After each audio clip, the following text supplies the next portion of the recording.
राम राम मंडळी, स्वागत आहे तुमचं आजच्या माझ्या डेली ब्लॉग चॅनलमध्ये. तर सकाळी आपण आमच्या सुतार साहेबांना घेऊन डायरेक्ट बसलोय ते आमच्या फर्निचरच्या दुकानात. फर्निचरच्या दुकानात जायचं काम म्हणजे आमच्या मेडिकलचं रिनोव्हेशनचं काम चालू आहे.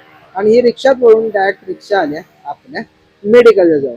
मेडिकलमध्ये घेऊन जाऊन सगळ्यात अगोदर आम्ही तिघांनी मिळून ते सगळं सामान असं उतरून घेतलं बघा. एक एक प्लाउड सगळं लावून असं इथं कडेला लावले सगळं प्लाउड. हे रिक्षावाले दादा पण होते, त्यामुळे सगळं प्लाउड काढून घेऊन आपण एकत्र लावलो. आणि तेवढ्यात आपले चहावाले दादा पण आले आणि आपण सगळ्यांनी मिळून चहा पण घेतला. आणि थोड्या वेळात आपला छोटा मित्र पण आलता बघा. तो काय म्हणते जरा बघा. त्याला काय पाहिजे होतं ते गोळे वगैरे आपण दिले आणि आपला पार्सल पण आज येणार होतं. त्यामुळे पार्सल घेऊन त्यांच्याकडनं दादाकडनंच आपण अनबॉक्सिंग करून घेतलं.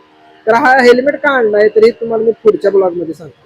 तर आमचा छोटा भाचा पण आलता, त्याच्याकडनं हेल्मेटचा व्हिडिओ करून घेतला. तर आजचा ब्लॉग कसा वाटला नक्की कमी सांगा, लाईक शेअर आणि फॉलो.